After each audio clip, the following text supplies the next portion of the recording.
અને સંસારમાં મુક્ત થયેલા જીવને અગર વાસ્તવિક મુક્તિ અપાવી હોય ઉનકે એના માટે એક જ રસ્તો છે કે બધા જ ભેગા મળીને ખૂબ હરિકથા કરીએ, ખૂબ હરિનામ ગાઈએ.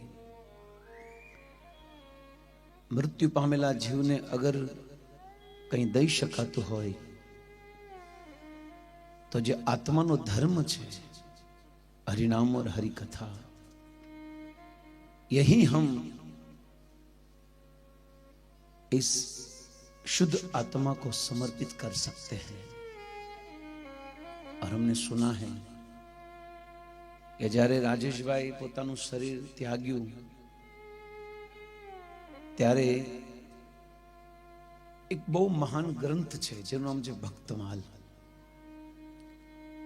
આ ભક્તમાલ ગ્રંથ નિકટ છે જેમાં ભક્તોની કથા છે. એવા ભક્તોની કથા જેની પાછળ દ્વારકાધીશ દોડે છે, कोई सामान्य नहीं, खुद भगवान जिनके पीछे दौड़ लगाते हैं.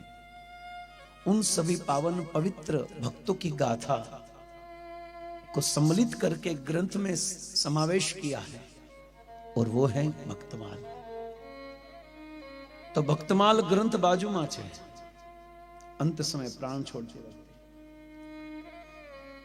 બીજું વ્રજ રજ છે.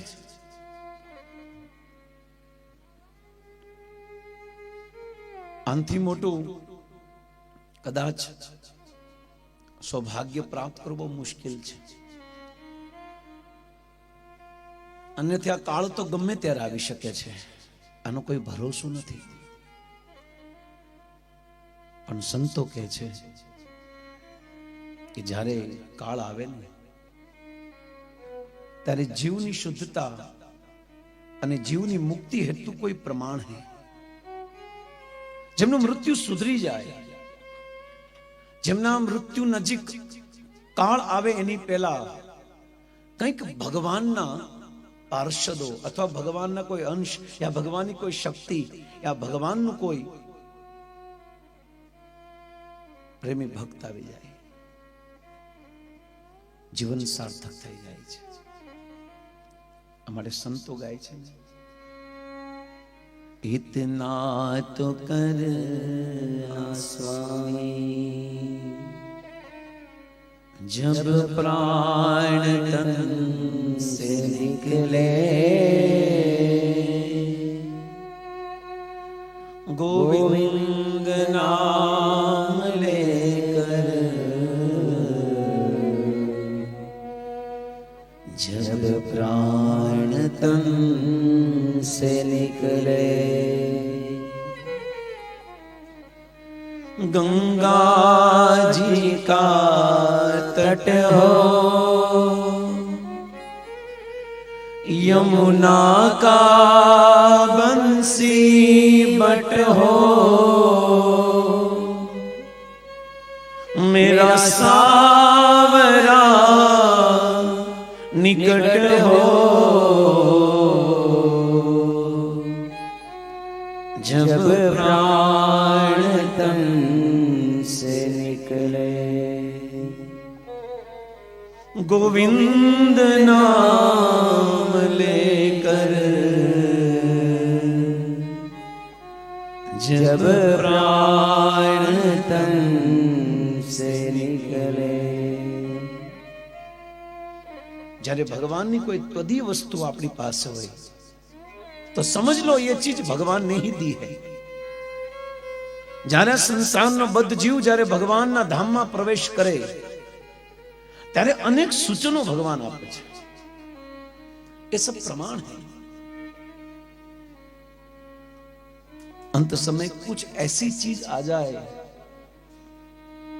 मरने वाले व्यक्ति के पास जो अचिंत्य है, જે આપણે વિચાર પણ ન કરી શક્યો હોય એવી વસ્તુ. ચરણામૃત ઠાકોરજીના અભિષેકથી પ્રાપ્ત થયેલું ચરણામૃત પણ એમને પ્રાપ્ત થયું છે. આ બધા સૂચનો છે. એ જીવ વાસ્તવિક સદગતિએ ગયો છે. અન્યથા ગરુડ પુરાણમાં કહે છે કે શરીર અને ભગવદ્ ગીતામાં પણ કહે છે ભગવાન, શરીરમ નવદ્વેહી દ્વારમ. આ શરીરમાં 9 દ્વાર છે. 2 આંખ, 2 કાન, 2 નાસિકા, મુખ, 7 મળ અને મૂત્ર ત્યાગ કરવાના. 9 માર્ગ છે. આ શરીરમાં 9 દરવાજા છે. અને અંત સમયે જ્યારે આપણા પ્રાણ નીકળે ત્યારે કોઈ પણ એક દરવાજામાંથી, કોઈ એક દ્વારમાંથી આ પ્રાણ નીકળે છે. યાની જો શરીર કો ટિકા રહા હૈ, ગઈ 2 દિવસથી આપણે શ્રવણ કરીએ છીએ કે જેના કારણે શરીરનું અસ્તિત્વ છે, એનું મુખ્ય કારણ આત્મા છે. અને આત્માની પાસે પરમાત્મા છે. અને ભગવાન કૃષ્ણ ભગવદ્ ગીતામાં એમ કહે છે કે આત્માને કઈ લેવા દેવા નથી. સુખ દુઃખ આત્માને નથી લાગતું. આ આપણા સમાજમાં મોટો પ્રશ્ન છે, દુવિધા છે, ભ્રમણા છે. કારણ કે પ્રોપર ભગવદ્ ગીતા વાંચી નથી, સાચા સદગુરુના સાનિધ્યમાં ગયા નથી, એટલા માટે ભગવદ્ ગીતાનો મર્મ નહીં સમજાય.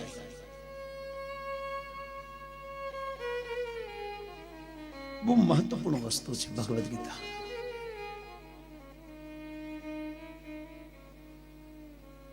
શરીર 9 દ્વેહી દ્વારમ, 9 દ્વાર છે. એમાંથી કોઈ એક દ્વારમાંથી પ્રાણ જાય છે. પણ જ્યારે જાય ત્યારે આત્માને કઈ લેવા દેવા નથી. કારણ કે આત્મા તો પહેલેથી યાત્રાળુ છે, પેસેન્જર છે. એ તો ભગવાનને ભૂલીને અનેક જન્મથી ભ્રમણ કરે છે. પણ એ આત્માની પાસે ઓર એક શરીર છે, મન, બુદ્ધિ ને અહંકાર. આ 3 શરીર છે.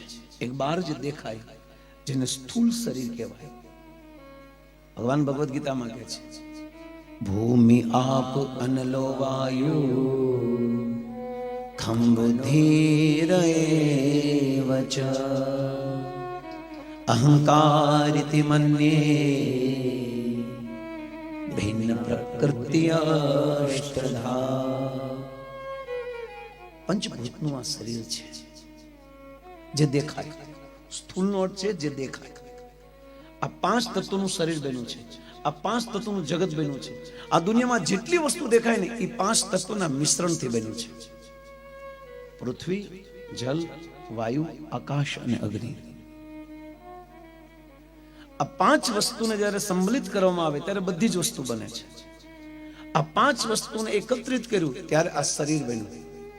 આ 5 વસ્તુ પર જ્યારે ભગવાન વિષ્ણુએ પોતાની દ્રષ્ટિ ફેંકી, મહત તત્વો પર જ્યારે ભગવાન દ્રષ્ટિપાત કરે છે ત્યારે પંચભૂતનું ઉત્પત્તિકરણ થાય છે. તો જે દેખાય એને સ્થૂલ કહેવાય. જે દેખાય એને સ્થૂલ કહેવાય. તો આપણું જે દેખાય, જે દેખાતું શરીર છે એ સ્થૂલ શરીર છે.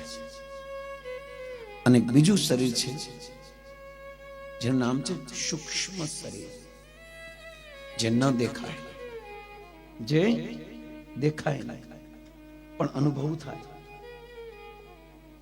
આ સ્થૂળ શરીર 5 તત્વોનું બન્યું છે, પૃથ્વી, જલ, વાયુ, આકાશ અને અગ્નિ. અને આ સૂક્ષ્મ શરીર 3 તત્વોનું બન્યું છે, મન, બુદ્ધિ ને અહંકાર. આમાં બેઠા એમાંથી કેટલા લોકોને પોતાનું મન દેખાય છે? મન દેખાય છે? તો આ રૂમાલ લઈને આપણે આમ પરસોલું છે, એ સૂચન કોણ આપે છે? મન. મન એક ઇંગિત કરે છે આપણે કે જો જો જો પરસેવો નીકળો. એટલા માટે તરત જ મન એ હાથને ઈશારો કરશે કે રૂમાલ લે, અને પછી હાથ પોતાનું મોઢું સાફ કરશે. આ વિચારોનો વેગ ક્યાંથી નીકળ્યો છે? મનમાંથી. અહીંયા આપણે ભલે બેઠા હોય પણ છતાં પણ ઘણા ઘણાનું મન અહીંયા નો બેઠું હોય. આપણે ભલે પંચભૂત અહીંયા બેઠું હોય પણ સ્થૂળ શરીર બેઠું હોય પણ સૂક્ષ્મ શરીર બહાર આટો મારતું હોય. આજે રવિવાર છે, આ ક્યારે પૂરું થશે? હજી કેટલા કામ કરવાના છે. રવિવાર છે તો અહીંયા જવાનું છે, તે જવાનું છે, બધાના પ્લાન હોય છે. તો અહીંયા બેઠા બેઠા શરીર તો સ્થૂળ શરીર અહીંયા છે પણ સૂક્ષ્મ શરીર ગાયબ થઈ જાય છે. એટલા માટે સંતો કહે છે જ્યારે વ્યક્તિ સુપ્ત અવસ્થામાં હોય, સૂતેલો હોય, ત્યારે એનું સ્થૂળ શરીર શાંત થઈ ગયું હોય પણ એનું સૂક્ષ્મ શરીર આંટા મારવા ગયું હોય, મન આંટા વિચારો આવતા હોય, ક્યારેક આપણે આકાશમાં ઉડતા હોય. આવું આપણે ક્યારેક કોઈને આપણે કેવું હોય પણ એ આપણી ભાષા ન સમજતું હોય અથવા સામેવાળાની ભાષા આપણે ન સમજતો, આવું બહુ બને છે. કેવું આકાશમાં ઉડતા એનો મતલબ આપણે કોઈ એક જન્મમાં પક્ષી બન્યા છીએ એટલે એનો અનુભવ થાય. કોઈ ભાષા એવી છે કે જે આપણી ભાષા સમજતા ન હોય. આમાં સ્વપ્નના રૂપમાં મન, બુદ્ધિ ને અહંકાર આ શરીરને લઈને આટા મારવા જાય છે. અને મન એક જન્મનું નથી. ધ્યાનથી સાંભળજો આ વાત. અત્યારે આપણી પાસે જે મન છે એ મન આ એક જન્મ નથી પણ આપણે જેટલા જન્મ લીધા છે આ બધા જન્મમાં, આ બધા શરીરમાં મન એકનું એક છે. શરીર બદલાણા, અનેક શરીર બદલાણા, મા બાપ બદલાણા, સ્વભાવ બદલાણા, રીત રિવાજ બદલાણા, પણ મન એકનું એક છે. હવે એકની એક વસ્તુ જ્યારે હોય ને અને અનેક જગ્યાએ ફરી નાટા મારે ને એટલા માટે એની અંદર ઘણી વસ્તુની છાપ પડી જાય.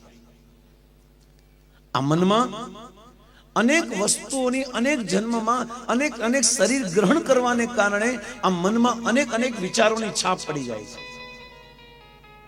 એને અનેક જન્મનું યાદ રહે છે કારણ કે મન એકનું એક છે. અને એમાંથી કોઈ એક સ્ટ્રોંગ વિચાર હોય તો જ્યારે આ સ્થૂળ શરીર સુપ્ત અવસ્થામાં હોય ત્યારે સૂક્ષ્મ શરીર એ વિચારને લઈને આટા મારે છે. જે આપણે સ્વપ્ન અથવા દિવસમાં કોઈ વસ્તુ જોવાઈ ગઈ હોય જેની છાપ સીધી મનમાં પડી હોય, ડ્રાઇવિંગ કરતા કોઈ એક્સિડન્ટ જોઈ ગયા હોય, ભયંકર એક્સિડન્ટ, અને છાપ મનમાં પડે, સુવો એટલે તરત જ સપનામાં આવે. કારણ કે એ છાપ જે છે એ આંખના કેમેરા દ્વારા મનરૂપી રીલમાં પ્રવેશ કર્યો છે. એટલા માટે આ દેખાશે. હવે તમે વિચારો, ઘણા એમ કે માળા કરવી હોય પણ મન નથી લાગતું. ક્યાંથી લાગે? કઈ રીતે લાગે? કારણ કે અનેક જન્મનું ભ્રમણ કરે છે. કેસે સંભવ હૈ?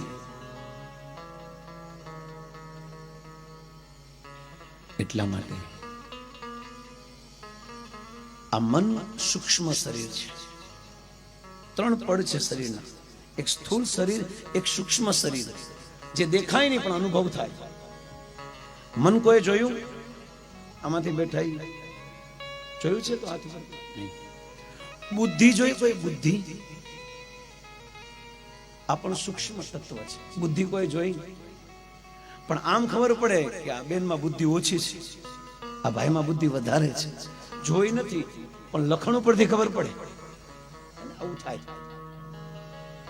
બુદ્ધિ સૂક્ષ્મ તત્વ છે, મન ભી સૂક્ષ્મ તત્વ છે, અને અહંકાર પણ સૂક્ષ્મ તત્વ છે. અને પછી એની પાછળ આત્મા અને પરમાત્મા છે જેને કંઈ લેવા દેવા નથી. આ જગતમાં કોઈ હું કરે, આ કરે, કોણ રોવે, કોઈ આત્માને લેવા દેવા. કારણ કે આત્મા માત્ર પરમાત્માનો અંશ છે, એને ભગવાન સિવાય કોઈની હારે લેવા દેવા. આ બધી માથાકૂટ કોને છે ખબર પડી? હવે કોને છે?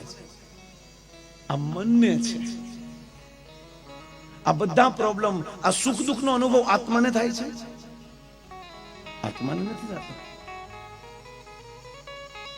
આ મન જોવે છે. આંખથી તમે મને જોવો છો પહેલો દિવસ, પણ માની લો કોઈનું મૃત્યુ થઈ જાય તો આંખે વી જાય મૃત્યુ હારે? ના, આંખ તો હોય પણ પછી આંખમાં દેખાતું, આંખેથી દેખાતું.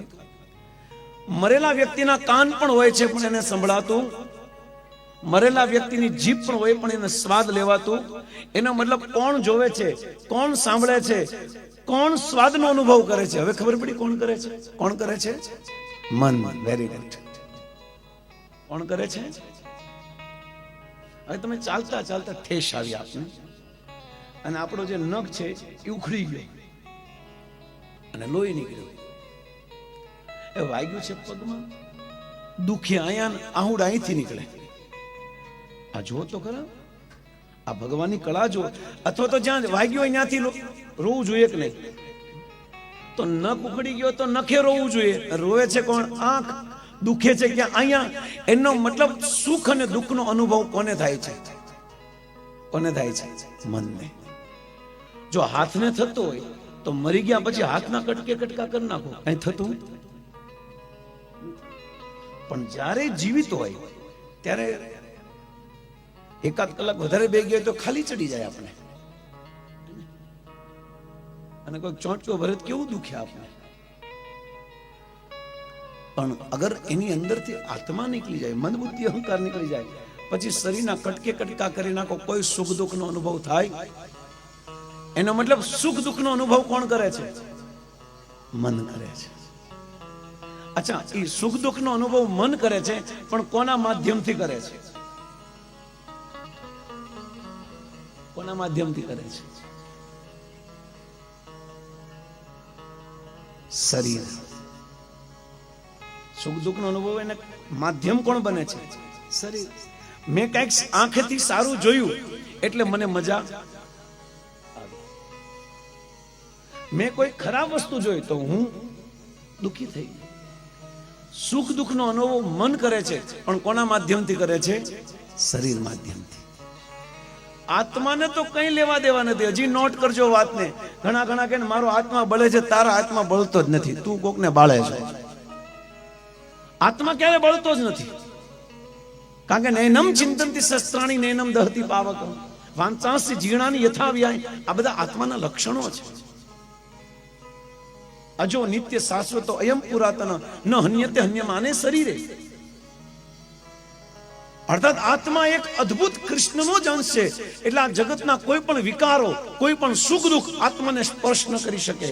પણ હા, સુખ દુઃખ નો અનુભવ કોને થાય છે? મનને. કોના માધ્યમથી થાય છે? શરીરના માધ્યમથી. બાકી શરીર માની લે ને હું સુખી છું, તો દુનિયાનો કોઈ પણ વ્યક્તિને દુઃખી ન કરી શકે. બાકી દુનિયાની બધી વસ્તુ આપણી પાસે હોય, પણ મન એમ કહેતું હોય કે ના, હજી તું ભિખારી છો, તો એ સુખી નહીં રહી શકે. આ જગતમાં ફસાવાનું કોઈ કારણ હોય તો કયું છે? એટલા માટે ભગવાન શાસ્ત્રમાં કહે છે, મન એવ મનુષ્યાણામ કારણ બંધન મોક્ષયા. આ મન એક એવું છે જે બરાબર ફસાવી દે છે. આ બધા નાટક કોના છે? આ જેટલા વિચાર ક્યાં આવે છે? ક્યાં આવે છે? મનમાં આવે છે. તમે કે બુદ્ધિ અને મગજ આવે ને આપણે, એ બુદ્ધિ અને મગજમાં પાછું અંતર છે. બુદ્ધિ ડિસિઝન લે છે. બુદ્ધિનું કામ શું છે? નિર્ણય કરવો. મનનું કામ શું છે? વિચાર કરવા. અને અહંકારનું કામ શું છે? પોતાની આઈડેન્ટિટી યાદ કરાવી. મનનું એક જ કામ છે, વિચાર કરવા. Feelings, thinking and willing. વિચાર કરે, અનુભવ કરે, સુખ દુઃખ નો અનુભવ કરે. મન કરે છે. આપણે દુઃખી બીજાનું જોઈને વધારે થઈએ છીએ. જોજો તમે, આપણી કરતા આગળ કેમ વધે છે? આપણી કરતા આ સાડી ક્યાંથી લઈ આવી? આ હારી ક્યાંથી લાવે છે? આ બધા ઘરેણા ખબર નથી પડતી. હવે એ વધારે દુઃખી થઈએ છે આપણે. ધીરુભાઈ અંબાણીના છોકરા ઘણું કમાતો હોય એને અમને વાંધો ન હોય, પણ આપણો હગોભાઈ આપણીથી 5,000 વધારે કમાતો હોય ને આપણે બળતા હોઈએ છીએ. આ બધું માથાકૂટ કોણ કરે છે? મન. એટલા માટે બહુ સ્પષ્ટ વાત છે. તો સુખ દુઃખ નો અનુભવ કોને થાય છે? મનને.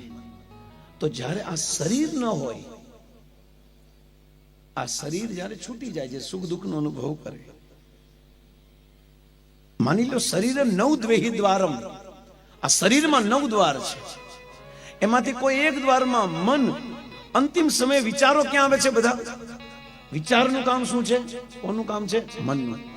જે પણ અંતિમ સમયે મનમાં વિચાર આવશે એ વિચારને લઈને મન આ શરીરમાંથી બહાર નીકળી જશે, અને જે મનમાં વિચાર આવ્યો છે એવું જ શરીરમાં એ મન પાછો પ્રવેશ કરશે. અચ્છા, એની સાથે લાઈનમાં કોણ હોય છે? મન, બુદ્ધિ, અહંકાર, આત્મા ને પરમાત્મા. આ પાંચે એની સાથે હોય. આ સ્થૂળ શરીર અહીંયા લઈ જાય છે. જેવી રીતે હાઈવેમાં એક્સિડન્ટ થાય અને જે ટ્રક વાળો ને ખબર પડે કે એક્સિડન્ટ થાય એમ છે, એટલે તરત એ શું કરશે? એ કૂદકો મારી જશે અને ગાડી ભટકાઈ જશે. એમ જ્યારે શરીર નકામું થઈ જાય, વાંચાંસ જીર્ણાની યથા વિહાય, જ્યારે શર્ટ ખરાબ થઈ જાય, ફાટી જાય, તો વ્યક્તિ શર્ટ ઉતારીને બીજો શર્ટ પહેરી લે છે. એવી રીતે જ્યારે શરીરની અવધિ પૂરી થઈ જાય ત્યારે આ આત્મા એક શરીર છોડીને બીજું શરીર ગ્રહણ કરી લે છે. પણ એનું જે ટ્રાન્સપોર્ટેશન જે છે એ કોણ કરાવે છે? મન. મન પોતાના વિચાર પ્રમાણે, કારણ કે મનમાં વિચાર છે મારે આ કરવું છે, તો આ શરીરમાં સેટ નહીં થાય. એટલા માટે મન એક એવું શરીર સ્વીકાર કરશે જે શરીરમાં જઈને પોતાની બધી ઈચ્છાઓ પૂરી કરે. અચ્છા, એની સાથે કોને કોને લટકવાનું હોય છે પાછું? આત્મા અને પરમાત્મા. આ તો બધી જગ્યાએ છે.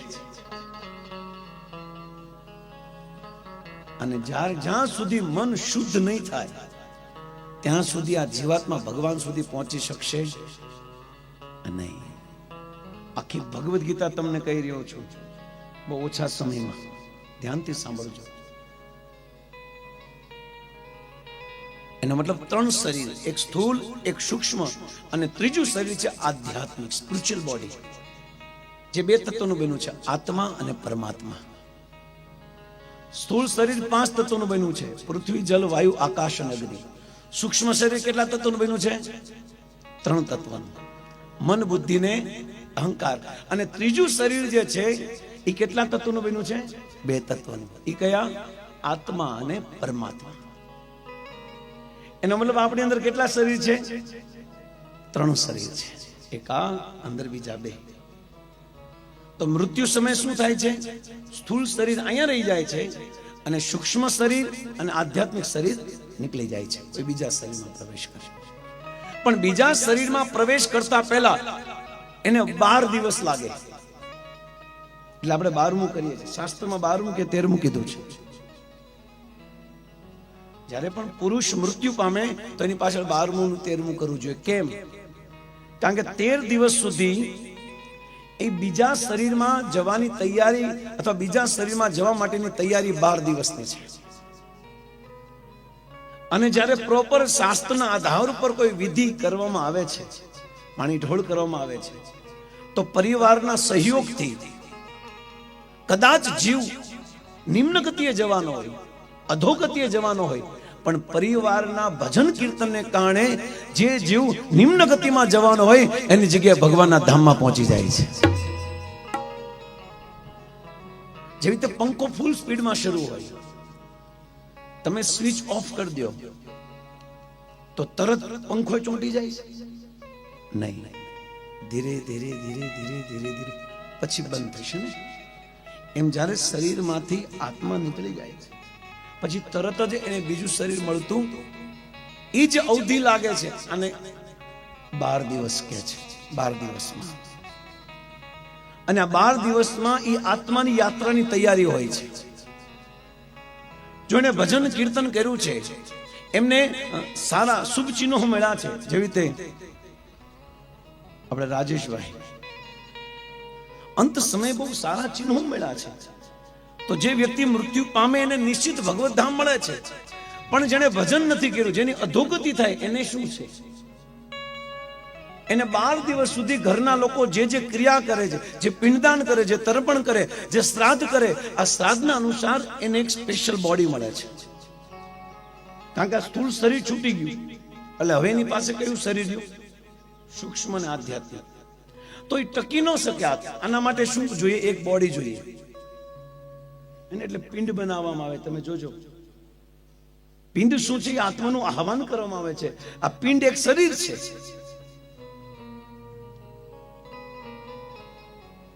તો 12 દિવસ સુધી એક શરીરનું નિર્માણ થાય છે. શ્રાદ્ધ, તર્પણ, પિંડ દ્વારા જે ક્રિયાઓ છે, આ ક્રિયાઓથી એક વિશેષ શરીર મળે છે. અને 12 દિવસ પૂરા થયા પછી જો ભજન કીર્તન ન કર્યું હોય, સાધના ન કરી હોય, ભક્તિ ન કરી હોય, તો એને 348 દિવસની યાત્રા હોય છે મર્યા પછી. તાંગાનો ફેસલો ક્યાં થાય? આપણે જે પૃથ્વી છે ને, એ પૃથ્વીથી નીચે 99 યોજન નીચે 30-32,20,000 કિલોમીટર નીચે, એટલા કિલોમીટર આત્માએ જવું પડે છે નીચે.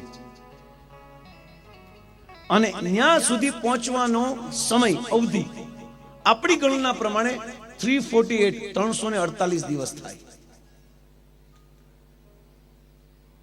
અને ઈ આત્મા, એ શરીર છોડેલા જે જીવ છે, આની સાથે 2 યમદૂત આવે છે. અને યમદૂતના હાથમાં ચાબુક હોય છે અને મારતા મારતા લઈ જાય છે. ગરુડ પુરાણ કહે છે કે મરેલા વ્યક્તિને ત્યાં સુધી પહોંચવા માટે દરરોજનું 3000 કિલોમીટર ચાલવું પડે છે. ત્યારે અંતર પૂરું થાય છે.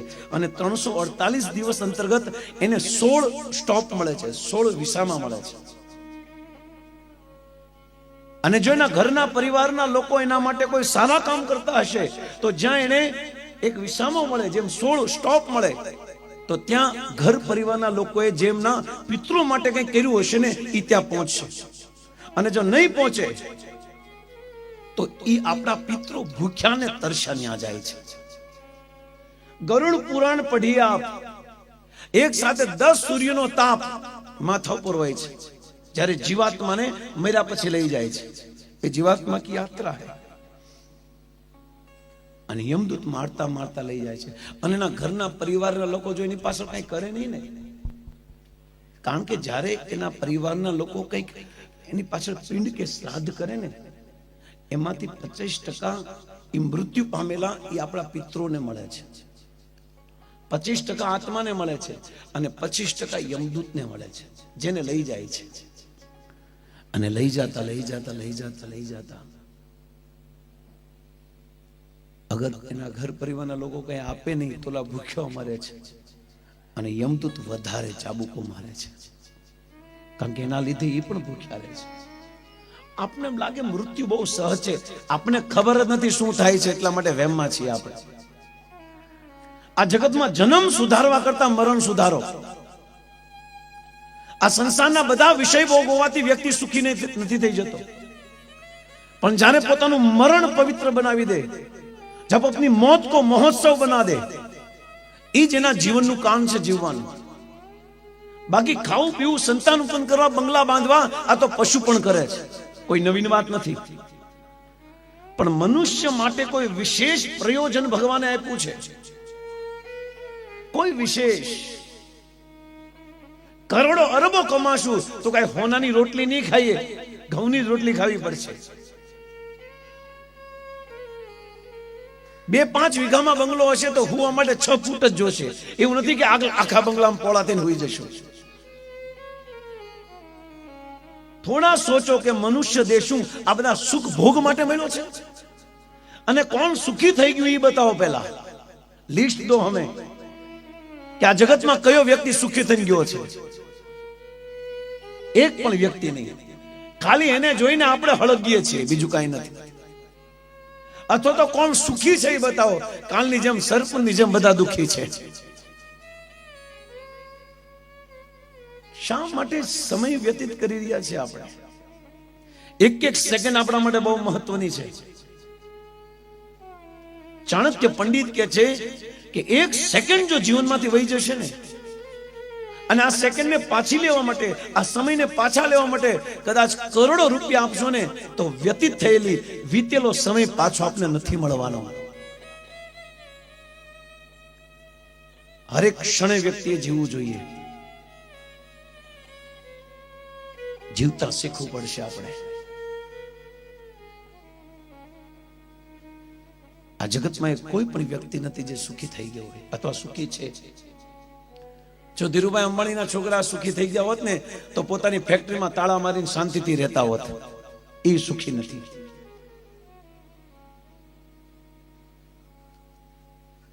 બહુ સાવધાન. ઠાકુરજી જેના માટે મોકલ્યા છે ને એ કરીને જઈએ આપણે. આને ખાલી એક સામાન્ય ન સમજીએ કે મનુષ્ય જીવન વેરી સિમ્પલ બધાને મળે નહીં.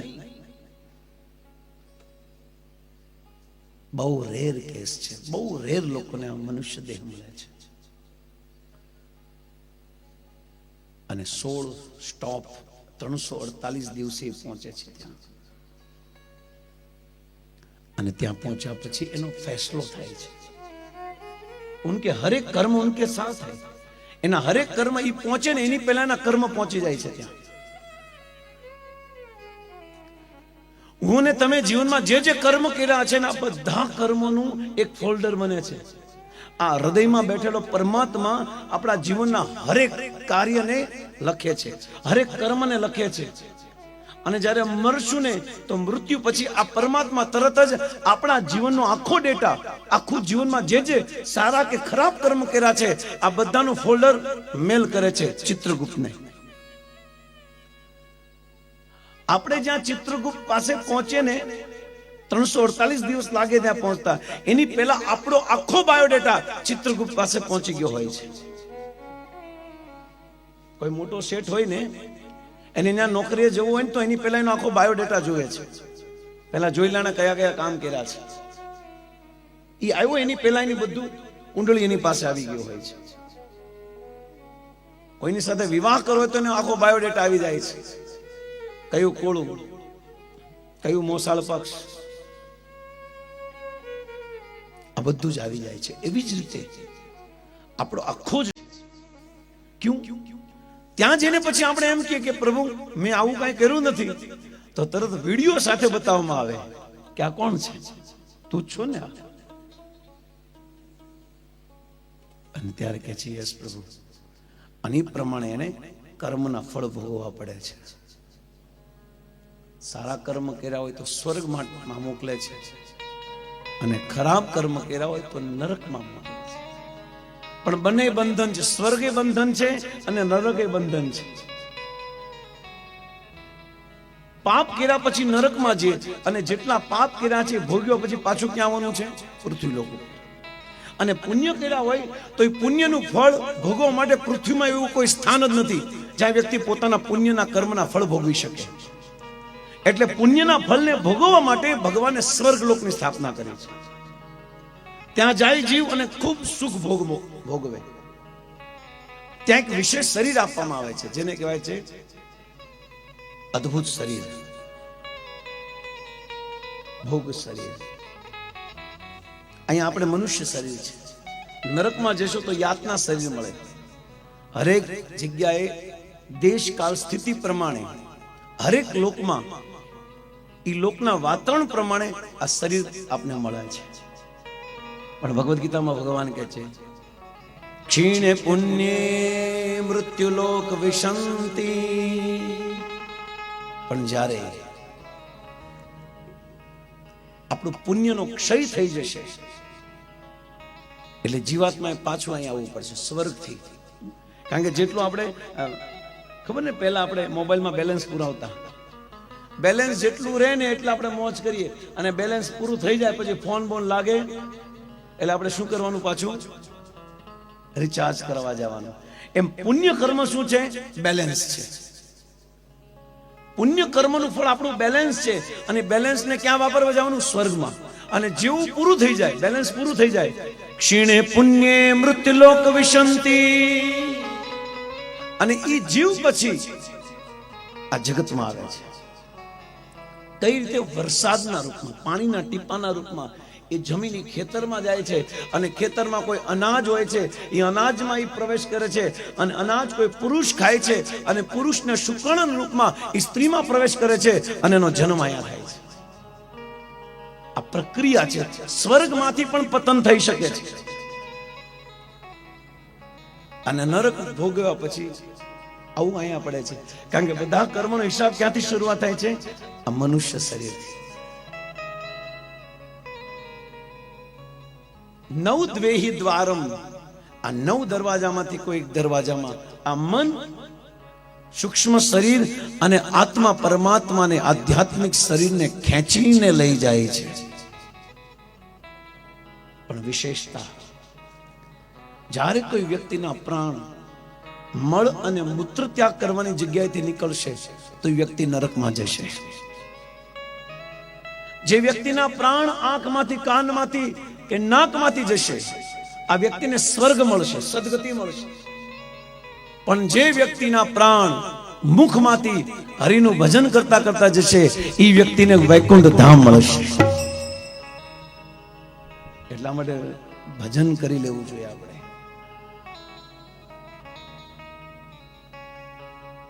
જપલે હરિ કા નામ, પૂરું થઈ જશે. પ્રાણ નીકળે. અને સાંભળ્યું છે કે મોઢામાંથી રાજેશભાઈ પણ પોતાના પ્રાણ મુખમાંથી નીકળ્યા છે. આમ તૈયારી કરે, કારણ કે આપણા પ્રાણ મુખમાંથી કાઢવા છે. પણ કઈ તે રટલે હરી કા નામ મનવા, એ જપલે હરી કા નામ, જપલે હરી કા નામ મનવા, जपले हरि का नाम। उनके नाम से बन जाएंगे, उनके नाम से बन जाएंगे तेरे बिगड़े काम मनवा।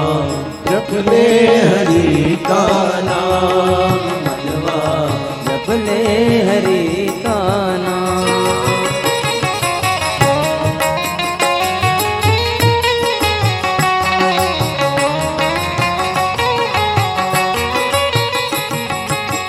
सूरज चांद सितारे पलट, नदिया का समंदरी,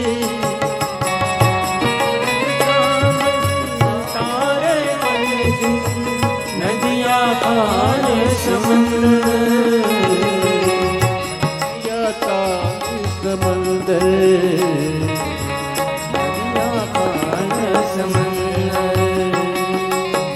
उनके नाम से दिन उगता है, उनके नाम से दिन उगता है। डरती है ये शाम मनवा, जपले हरि का नाम। ओ जपले हरि का नाम मनवा, जपले हरि का પ્રાણ મુખમાંથી નીકળે બસ. આનો અભ્યાસ અત્યારથી કરવો પડશે. આ મુખમાંથી ભગવાનનું નામ નીકળે, આની પાછળ કારણ કોણ છે? મન. કોણ છે? આ મનમાં જ્યારે ભગવાનનું ચિંતન હશે ને, તો જ અંતિમ સમયમાં ભગવાનનું નામ નીકળશે, બાકી નહીં નીકળે. તો હવે આ મન જે છે, આ મનને આપણે તૈયાર કરવું પડશે. શેના માટે? પ્રિપરેશન કરવું પડશે કે મનને કેમ સાફ કરવું. કારણ કે મેન ટર્નિંગ પોઈન્ટ, આપણા જીવનનો ટર્નિંગ પોઈન્ટ કોઈ હોય તો કયો છે? મન છે. इसलिए हम मन को प्रशस्त करें અને મનને શિક્ષિત કરી આપે. આ મન જ આત્માને ભગવાન સુધી પહોંચાડી શકશે, તાકાતી છે. આ 84 લાખ પ્રકારના શરીરમાં મન જ લઈ જાય છે. તો આ મન જ અગર મનને આપણો મિત્ર બનાવશું અને મનને આપણે દીક્ષા આપશું, મનને આપણે શિક્ષા આપશું, મનને આપણે પ્રશિક્ષિત કરશું, તો આ મન જ આ જન્મના ચક્રમાંથી મુક્ત કરાવીને વૈકુંઠ ધામ સુધી પહોંચાડી શકશે. બીજા કોઈની તાકાત નથી. कैसे? તો જ્યારે કોઈ સાધક ભગવાન સાથે જોડે, આ મન જ્યારે ભગવાન સાથે જોડવાનું કામ કરે અને શું કે છે? યોગ. આપણે કાલે થોડુંક ત્યાં પહોંચ્યા હતા. તૂટેલા સંબંધને જોડવાની પ્રક્રિયાને શું કે છે? યોગ. યોગનો અર્થ એ નથી કે કપાલ ભાતી કે માથું નીચે ને ટાંગા ઉપર. આ યોગ નથી. આ શું છે? આ એક કસરત છે. યોગનો અર્થ શાસ્ત્રમાં બહુ પરફેક્ટ કીધો છે. કારણ કે જેમણે પ્રવચન સાંભળ્યું છે 2 દિવસ એને બરાબર સેટ હશે. તૂટેલા સંબંધને જોડવાની પ્રક્રિયાને યોગ કહે છે. એમ આ આત્મા જ્યારે ભગવાનથી અલગ થઈ ગયો અને એનું કારણ છે મન. આ મન ભગવાનની સેવામાંથી ખેંચીને આત્માને અહીંયા લાવ્યો અને કરોડો જન્મથી આત્મા અલગ અલગ શરીર બદલા રાખે છે. છતાં પણ અભિમાન કેવું છે? હે જીવ શાને ફરે છે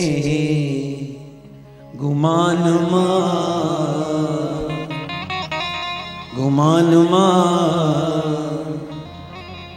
એ તારે રહેવું ભાડાના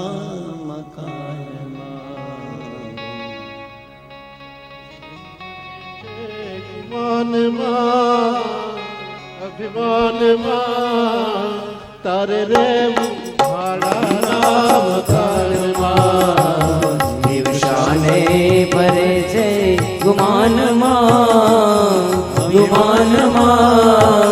તારે રહેવું ભાડાના મકાનમાં. એ તારે રહેવું ભાડાના મકાનમાં. એ તારે રહેવું ભાડાના મકાનમાં. જીવ શાને ફરે છે બાનમાં અભિમાનમાં તારે રહેવું ભાડાના મકાનમાં. જીવ શાને ફરે છે ગુમાનમાં અભિમાનમાં તારે રહેવું ભાડાના મકાનમાં.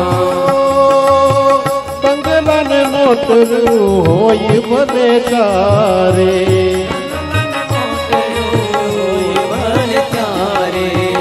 બંગલાને મોટરું હોય ભલે તારે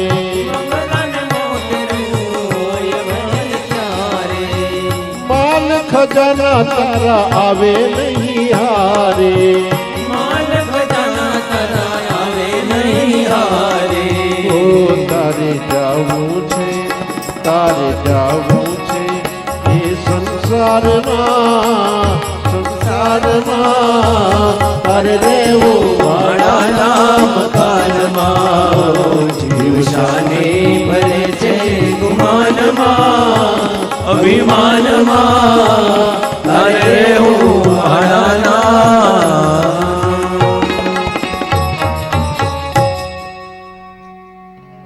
ભાડાના મકાનમાં આપણે રહીએ છીએ, છતાં પણ આપણે કોનું માનીએ છીએ?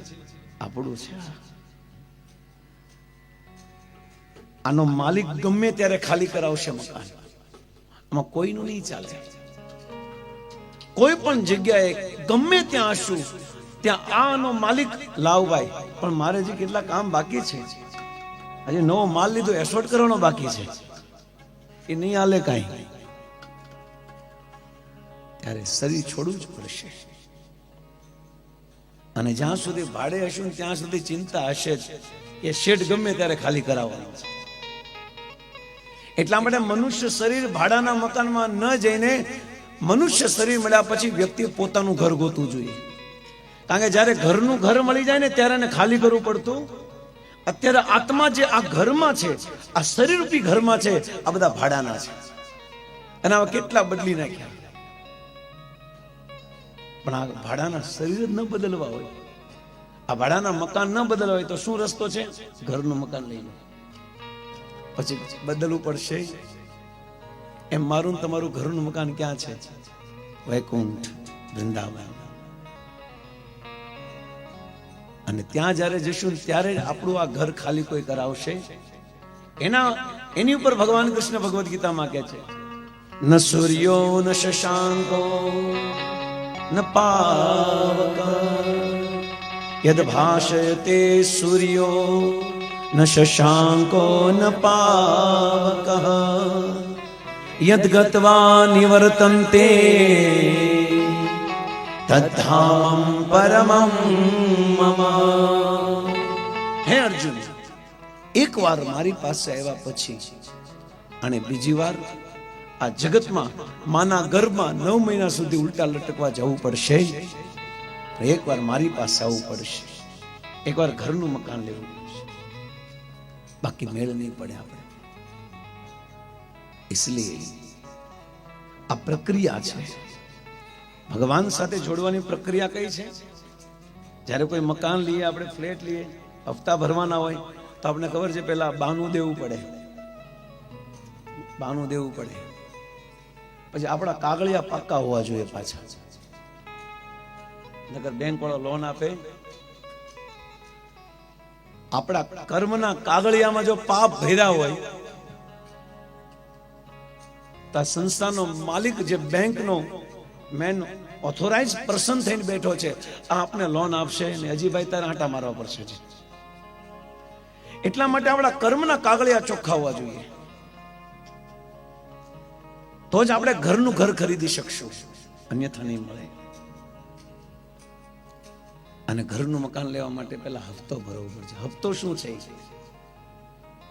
શ્રદ્ધા શબ્દે વિશ્વાસ કરી સુદૃઢ નિશ્ચય કૃષ્ણ ભક્તિ કેલે સર્વ કર્મ કૃત હય.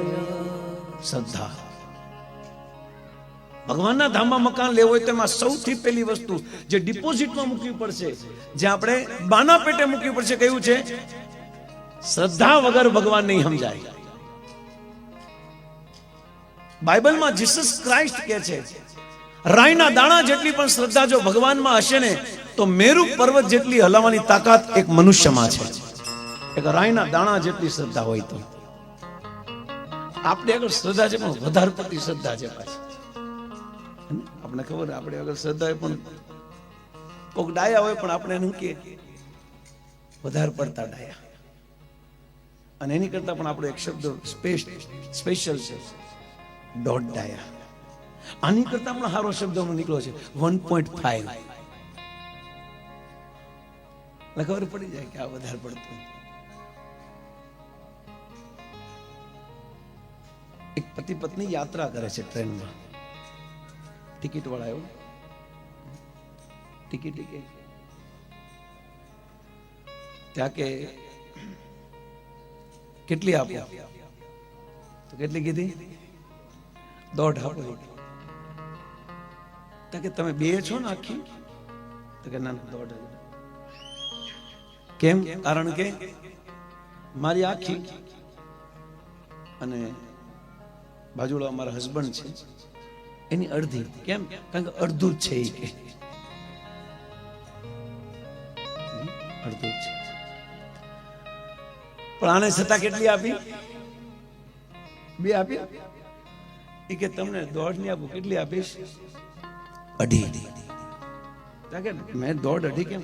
કે બેન તમે કહો એમ તો બરાબર જ છે, તમારા પતિની આખી, પણ તમારી પાસે અડધો વધારે છે એટલે 1.5 તમારી, કારણ કે તમે 1.5 છો થોડાક. એટલે ઘણા કળિયુગમાં લોકો હોય છે આવા. શ્રદ્ધા શબ્દે વિશ્વાસ કરી સુદૃઢ નિશ્ચય કરો. શ્રદ્ધા સાથે ભગવાનને સમર્પિત કરો. આ શ્રદ્ધા જ ભગવાનના ચરણોમાં મૂકવાનું સૌથી પહેલું બાનું છે. અને આના માટે બાના નહીં કાઢતા કોઈ. શ્રદ્ધા વગર વ્યક્તિને ભગવાન ઉપર વિશ્વાસ નહીં આવે. શ્રદ્ધા હશે તો જ ભગવાન દેખાવાના છે, બાકી શ્રદ્ધા નહીં હોય તો નહીં દેખાય. આપણે ક્યારે એમનું કે ના, મને મારા મમ્મી પપ્પા પર શ્રદ્ધા નથી. શ્રદ્ધા હોય તો દેખાય મા બાપ. શ્રદ્ધા બહુ જરૂરી છે, આ સંસારમાં પણ જરૂરી છે અને ભગવાનના ધામમાં જવા માટે પણ સૌથી પહેલું બાનું કયું છે આપણું? ડિપોઝિટ શ્રદ્ધા. અને શ્રદ્ધા આપ્યા પછી એ જીવ ભગવાન સાથે જોડાય છે. એને કહેવાય યોગ. તો ભગવાને ભગવદ્ ગીતામાં 4 યોગની વાત કરી છે. કેટલા યોગ? કારણ કે બધા અલગ અલગ રીતે ભગવાન સાથે જોડાય, બધા એક હરખે ન જોડાય. એમાં ભગવાને સૌથી પહેલા કર્મયોગની વાત કરી છે, પછી જ્ઞાન યોગની વાત કરી છે, પછી અષ્ટાંગ યોગની વાત કરી છે, અને પછી ભક્તિ યોગ કીધા છે. યોગનો અર્થ શું થાય છે? જોડવું. કર્મ યોગનો અર્થ શું થાય છે? જે વ્યક્તિ કર્મ કરતા કરતા ભગવાન સાથેના કર્મને જોડે તો એનું કર્મ શું બની જાય? કર્મ યોગ. અને જો એનું કર્મ ભગવાન સાથે ન જોડે તો એ ખાલી શું રહે? કર્મ જ. અને કર્મનું બંધન એને ભોગવવું પડે છે. જે વ્યક્તિ બહુ ઇન્ટેલિજન્ટ છે, જ્ઞાની છે, પણ એ જ્ઞાન જો ભગવાનની સેવામાં ન લાગે, એ ભગવાનમાં એનું જ્ઞાન ન જોડાય તો એ જ્ઞાન ખાલી જ્ઞાન લે છે, ફિક્કું કોરું જ્ઞાન. પણ એ જ્ઞાન જો ભગવાનની સેવામાં લાગે તો આ જ્ઞાન શું બની જાય છે? યોગ. દુર્યોધને કર્મ કર્યું મહાભારતમાં,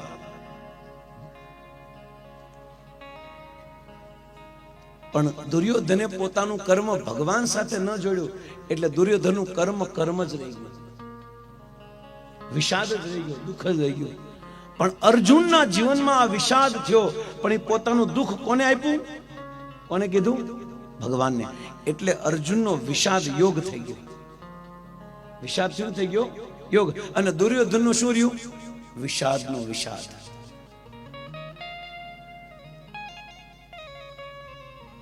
અષ્ટાંગ યોગ. અષ્ટાંગ યોગમાં 8 અંગ છે. યમ, નિયમ, પ્રત્યાહાર, ધ્યાન, ધારણા અને સમાધિ. આ 8 યોગ અષ્ટાંગ યોગમાં પહોંચ્યા પછી સાધુ પોતાની ઈચ્છાથી 10મો માર્ગ, મેં 9 દ્વાર કીધા ને શરીરમાં, 10મો દ્વાર છે બ્રહ્મરંધ્ર જેને કહે છે, જે પોતે આ શિખાની જગ્યાએથી પોતાના પ્રાણ પોતાની ઈચ્છાથી છોડી શકે. પણ અષ્ટાંગ યોગમાં ભગવાન બધા માર્ગથી ભગવાનને પ્રાપ્ત કરી શકાય. પણ આપણે કયો સરળ છે એ આજે આપણે જોવાનું છે. આપણા માટે કયો ઈઝી છે? કર્મનો અર્થ કર્મયોગ એટલે કે ભગવાન શું કહે છે? કર્મણા વાધિકારસ્તે મા ફલેષુ કદાચન. હે અર્જુન, તું કર્મ કર, પણ તારા કર્મનું બધું ફળ મને આપી દે. કોણ તૈયાર છે? કોઈ છે તૈયાર? બહેનો નહીં, ભાઈઓને પૂછો. આપણે તમે જે કમાવો છો એ બધું ભગવાનને દેવા તૈયાર છો? રહેવા દે, રહેવા દે, એ ન હાલે. બરાબર, થોડું ઘણું ઠીક છે. હવે 10, 15, 50, 100, 200 રૂપિયા, 500, 1000, 2000 બરાબર છે, પણ તમે એમ કે બધું ન અપાય. કર્મયોગ ત્યારે બને છે જ્યારે વ્યક્તિ પોતાનું પ્રત્યેક કર્મનું ફળ કોને આપી દે? તો એમાં આપણે નહીં હાલીએ કે હારું આ તો અઘરું છે, બધું ભગવાન આપશું, ઘર કેમ મકાવશું? એક મોટો પ્રશ્ન રહે છે. જ્ઞાન, જ્ઞાન યોગ. જ્ઞાન દ્વારા પ્રાપ્ત કરેલું જે ફળ છે, આ ફળને પણ કોને આપી દો?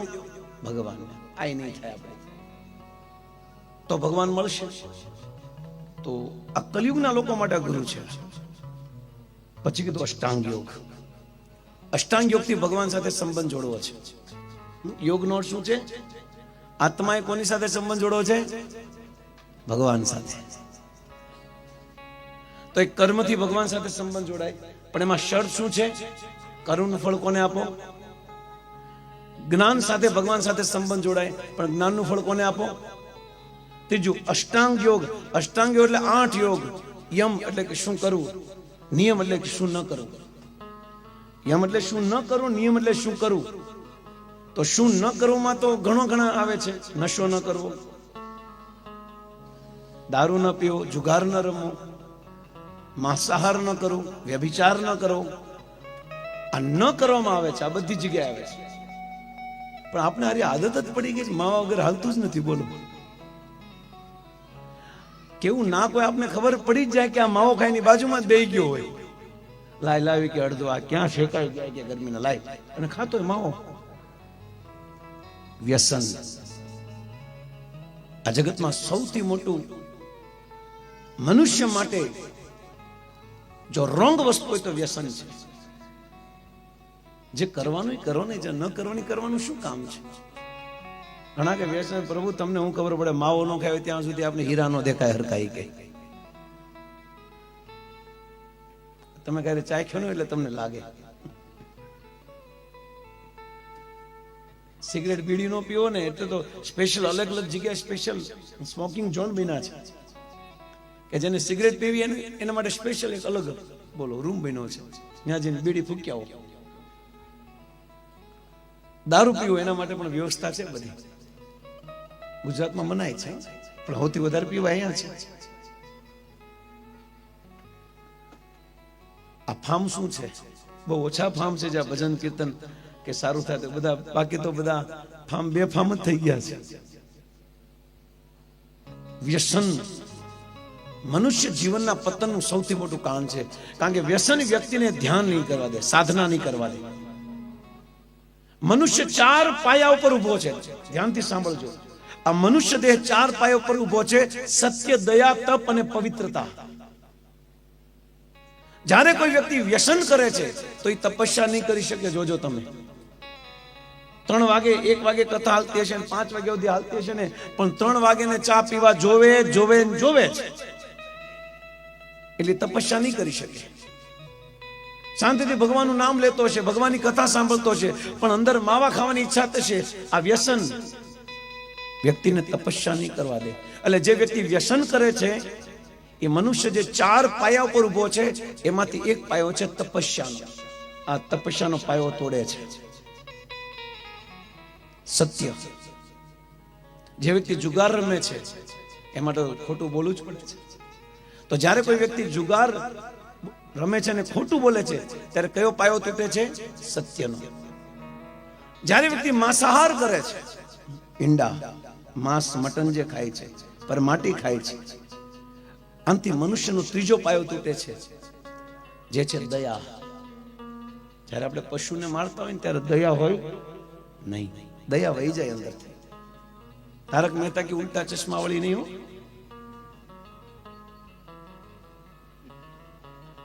દયા, કરુણા અંદરથી નીકળી જાય છે. અને વ્યભિચાર, પરપુરુષ પરસ્ત્રી સાથે ગમન કરે યા સ્ત્રી પરપુરુષ સાથે ગમન કરે તો એની અંદરની પવિત્રતા રૂપી પાયો તૂટી જાય છે. જ્યારે વ્યક્તિ આ 4 નિયમનું પાલન કરે છે તો એ માણસ બને છે. યાદ રાખજો, ભગત નહીં.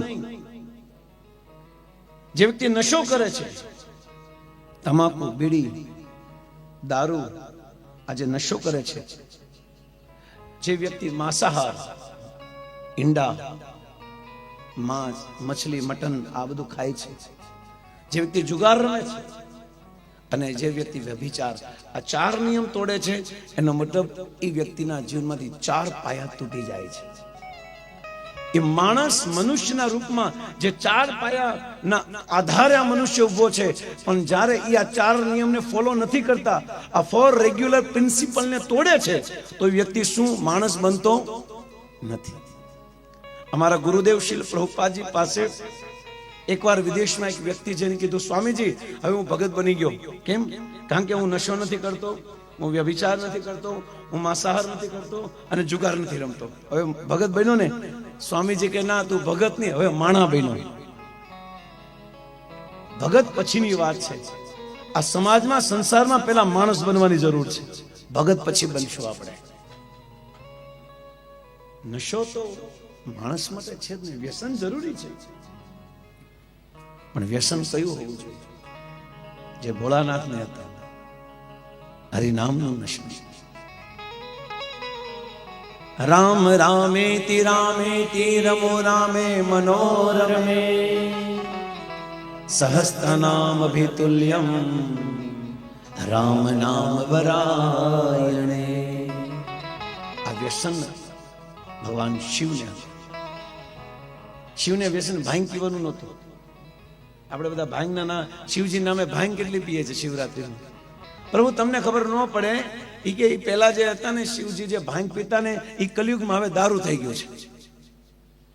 તમને ખબર ન પડે, પણ આ તો હું તમને કહું એમ કે આપણે તો એ તો પ્રસાદી કહેવાય, પ્રસાદી પાછા એમ. શિયાળામાં આપણા જ વાળા, આપણા જ બધા ભાઈઓ ફૂલ ઠંડીમાં જ્યારે શિયાળો આવે ને ત્યારે ઈંડાની લાઈનમાં ઊભા હોય છે. બોલો, ખબર જ ન એમ ખાતા હોય. અને પાછળમાં પ્રમોશન આપે સાયન્સ કે ઈંડા તો શાકાહારી છે. મોટી મોટી દુકાનો ખોલવા મળી છે. નામ શું છે? પટેલ આમલેટ. પરિવાર સાથે આમલેટ ખાવા જાય. ધન્ય છે આ બધા પટેલોને. આપણા લોહીમાં આપણા મા બાપે આ સંસ્કાર નથી આપ્યા કે આપણે માંસ, મટન કે ઈંડા ખાઈએ. આપણા મા બાપે આપણે સંસ્કાર આપ્યા છે જ્યારે જાગો ને ત્યારે મા બાપને પ્રણામ કરો, સીતારામ, જય શ્રી કૃષ્ણ, જય સિયારામ, હરે કૃષ્ણ બોલીને દિવસની શરૂઆત કરો. આંગણામાં તુલસીનો ક્યારો હોય એમાં પાણી સિંચન કરો, એની પ્રદક્ષિણા કરો, પ્રણામ કરીને નીકળો. યા દરરોજ પ્રતિદિન ભાગવત, ભગવદ્ ગીતા કે રામાયણના શ્લોક વાંચીને નીકળો. આપણા મા બાપ, આપણા પૂર્વજોએ આપને શીખવાડ્યું છે. માવા ઈંડા ખાતા આપણા પૂર્વજોએ નથી શીખવાડ્યું આપને. અને આપણા પૂર્વજોમાં પાછા મોટા મોટા નારદ, વ્યાસ એ બધા આવ્યા, પણ આપણે ક્યાંથી શીખી ગયા આપને ખબર નથી. સંગનો પ્રભાવ વ્યક્તિના પતનનું કારણ બને છે. એટલા માટે સંગ બહુ, એસોસિએશન વેરી ઇમ્પોર્ટન્ટ. સારો વ્યક્તિ ન મળે તો કાંઈ નહીં, પણ ખરાબ વ્યક્તિનો સંગ તો ન જ કરવો જોઈએ. સાધુ ભલે ન મળે પણ ગલત વિચારવાળા વ્યક્તિની સાથે તો રહેવું જ ન જોઈએ. નકર માંડ માંડ મળેલું શરીર ફેલ થઈ જશે. નશો ન કરવો જોઈએ.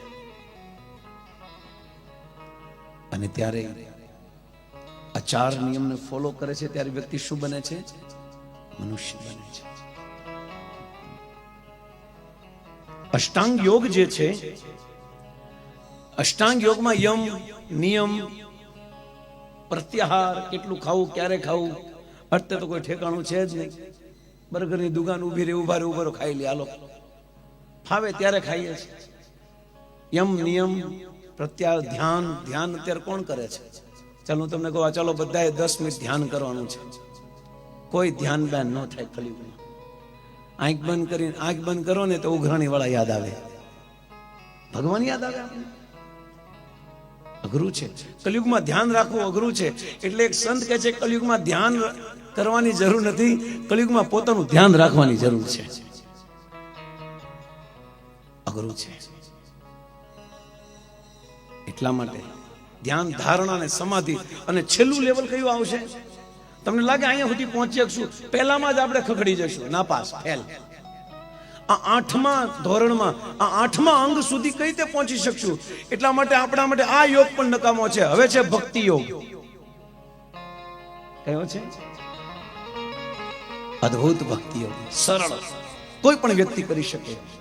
અચ્છા, એના માટે આયુ ફિક્સ નહીં. અરે માતાના ગર્ભમાં જે બાળકનો જન્મ નથી થયો એ પણ ભક્તિ કરી શકે છે. આસની, ધ્યાન, ધારણા તો જે વ્યક્તિ યુવાઓ એ જ કરી શકે. વડીલ લોકો ટટ્ટાર ન બેસી શકે, એ સૂર્ય નમસ્કાર ન કરી શકે મોટી ઉંમરના લોકો, કારણ કે હાંધા ઠેકાણા વગરના થઈ ગયા હોય. પણ ભક્તિ એક એવી વસ્તુ છે જે બધા કરી શકે છે. એટલા માટે સંતો કહે છે, યોયમ યોગસ્ત્વયામ પ્રોક્તમ સામ્યેન મધુસૂદનમ એતસ્યહં ન પશ્યામિ ચંચલવા સ્થિતમ સ્થિરા. ભક્તિ યોગ, ભક્તિ યોગનો મતલબ શું છે? ભગવાન પ્રત્યેની પ્રેમમય સેવા, ભગવાન સાથે જોડાવાની ક્રિયાને શું કહે છે? ભક્તિ. અને સંતો કે છે, ભગવાન ભગવદ્ ગીતામાં પણ કહે છે 18મા અધ્યાયના 55મા શ્લોકમાં, ભક્ત્યા મામ અભિજાનાતિ યાવાન યહસ્મિ